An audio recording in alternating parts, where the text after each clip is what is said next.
Selamat siang pemirsa, Anda menyaksikan Metro Siang. Kita akan menyoroti sejumlah informasi, salah satunya mengenai Danantara ya, Naila di Metro Siang. Ya, dan juga ada informasi mengenai retret kepala daerah. Sebagian kepala daerah sudah tiba, nanti akan seperti apa agenda lebih jauhnya. Kami akan membahas dalam Metro Siang bersama saya Naila Husna. Dan saya Maria Liziasi, pemirsa kita langsung ke informasi pertama di Metro Siang. Ketua Umum PDI Perjuangan Megawati Soekarno Putri juga menginstruksikan kepala dan wakil kepala daerah PDIP untuk menunda perjalanan menuju retret yang akan segera dimulai pada sore ini di Akmil, Magelang. Ini adalah surat berisi instruksi harian Ketua Umum, di mana salah satu poin menginstruksikan kepala dan wakil kepala daerah PDIP untuk menunda perjalanan yang akan mengikuti retret di Magelang pada 21 hingga 28 Februari.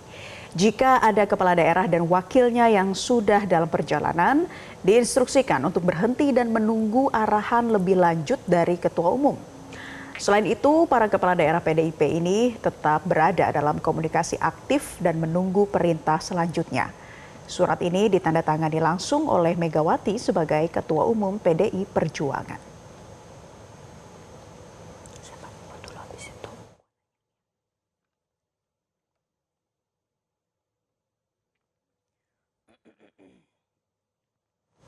Untuk membahas lebih jauh terkait instruksi Ketua Umum PDIP Megawati Soekarno Putri pada para kepala daerah PDIP, kita bergabung bersama Ketua Departemen Politik dan Perubahan Sosial CSIS, Arya Fernandes. Iya Mas Arya, terima kasih atas waktunya di Metro Siang. Mas, jadi Megawati ini kan meminta para kader menunda perjalanan retretnya. Nah, bagaimana Mas bisa membaca ini pasca Sekjen Hasto ditahan? Apakah memang ada kaitannya, Mas Arya?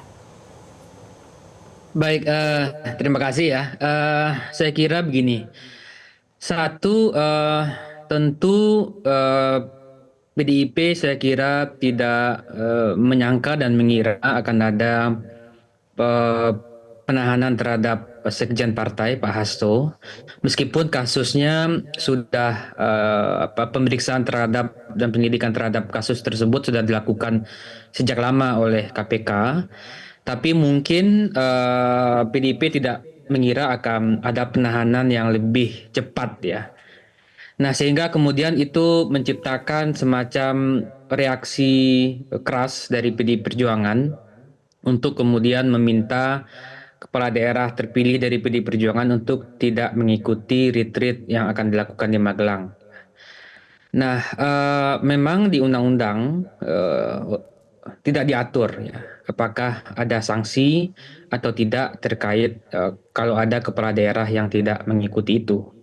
Tetapi karena ini sifatnya pembinaan dan dalam undang-undang jelas disampaikan juga terkait aspek-aspek apa yang akan disampaikan, misalnya terkait pengelolaan keuangan daerah ya, pengelolaan kebijakan-kebijakan di daerah. Kemudian mungkin juga terkait alokasi transfer dana ke daerah. Nah, bila PDI Perjuangan dan kader-kader PDI Perjuangan tidak mengikuti itu, apalagi kalau misalnya kepala daerah terpilih tersebut adalah kepala daerah yang baru ya, atau wakil kepala daerah yang baru, itu tentu juga akan menyulitkan bagi pelaksanaan atau implementasi kerja-kerja pemerintahan daerah ke depan, saya kira, karena dalam pelaksanaan tugas tersebut tentu sudah ada standarisasi yang jelas ya, ada norma-norma yang jelas ya, ada standar-standar yang jelas untuk misalnya melakukan aktivitas penyelenggaraan pemerintahan di tingkat lokal gitu. Mas Arya, tapi bagaimana para kepala daerah ini harus menanggapi instruksi ini ya? Jadi semacam serba salah gitu ya, dari Ketua Umum minta ntar dulu, tahan dulu. Tapi ini kan juga merupakan instruksi dari Presiden Prabowo untuk bisa menyamakan visi misi dari tujuan retret itu sendiri. Ya, saya kira tentu kita berharap ya dalam beberapa waktu ke depan ya akan ada semacam koreksi, bukan koreksi, mungkin instruksi lanjutan dari Ketua Umum PDI Perjuangan Ibu Mega, misalnya untuk satu mempertimbangkan kembali untuk bisa mengikuti retreat ya, karena ada kebutuhan juga dari sisi kepala daerah yang terpilih untuk bisa mendapatkan arahan-arahan dari pemerintahan pusat terkait penyelenggaraan pemerintahan daerah ya. Karena dalam undang-undang itu pemerintah pusat itu punya kewenangan sebagai untuk melakukan pembinaan penyelenggaraan pemerintahan daerah ke depan di daerah. Yang kedua saya kira adalah pemerintah pusat tentu mempunyai banyak sekali semacam eksekutif toolbox ya. Eksekutif toolbox itu ada dua. Satu soal politik penganggaran ya, karena sebagian besar daerah-daerah di Indonesia itu masih tergantung pada transfer dana ke daerah ya. Transfer dana ke daerah itu ada dana bagi hasil, dana alokasi khusus, dana alokasi umum, dana dana desa gitu ya. Tentu kalau toolbox itu digunakan oleh presiden dalam hal ini tentu juga akan menyulitkan daerah-daerah untuk dapat mengakses anggaran ya. Itu eksekutif toolbox yang pertama. Eksekutif toolbox yang kedua adalah terkait program. Ya, ada program-program strategis yang beberapa diantaranya juga diimplementasikan di daerah. Misalnya soal bansos. Ya, kalau dulu sekarang ada makan bergizi gratis, makan bergizi gitu ya. Jadi pemerintah pusat punya eksekutif toolbox ya yang dapat menjadi semacam tools bagi pemerintah pusat untuk berkomunikasi dengan daerah.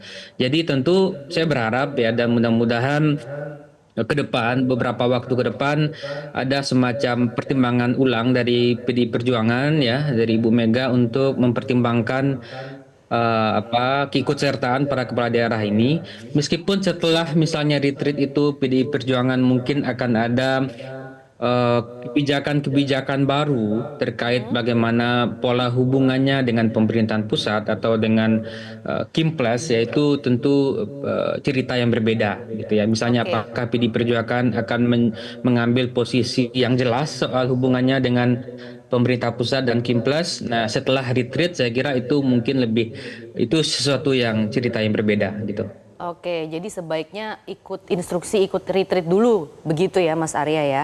Nah, cuma kan tadi Wamendra sudah mengatakan bahwa ditunggu sampai pukul 3 sore.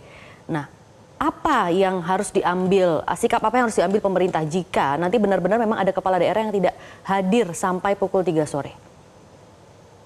Ya, kalau kita lihat di Undang-Undang Pemerintahan Daerah, memang tidak diatur secara lebih jelas dan detail bagaimana kalau ada kepala daerah yang tidak hadir dalam pembinaan tersebut. Ya, jadi undang-undang itu memang dijelaskan dan tadi Wamendagri juga menjelaskan bahwa pemerintah pusat memiliki kewenangan untuk melakukan pembinaan kepada kepala daerah, ya, dalam hal ini gubernur dan bupati dan wakil kepala daerah terkait beberapa hal. Ya, itu diatur, tapi memang detailnya itu tidak diatur terkait apa sanksi bila misalnya ada kepala daerah yang tidak hadir. Ya.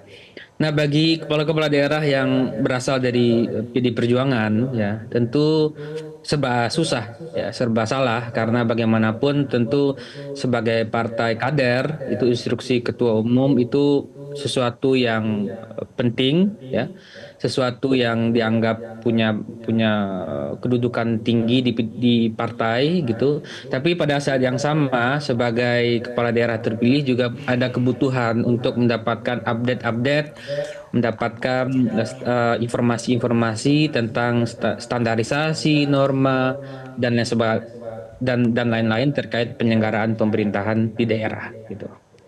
Baik, nanti tentunya kita akan tunggu ya Mas Arya di pukul 15 waktu Indonesia Barat. Ada berapa jumlah total kepala daerah yang hadir? Apakah benar nantinya akan dari PDIP tidak hadir di sana? Lalu nanti seperti apa kebijaksanaan ataupun juga kebijakan yang akan diambil oleh pemerintah berkaitan dengan hal ini? Terima kasih untuk konfirmasinya Arya Fernandes, Ketua Departemen Politik CSIS sudah bergabung di kesempatan Metro Siang kali ini. Jelajahi cara baru mendapatkan informasi. Download Metro TV Extend sekarang.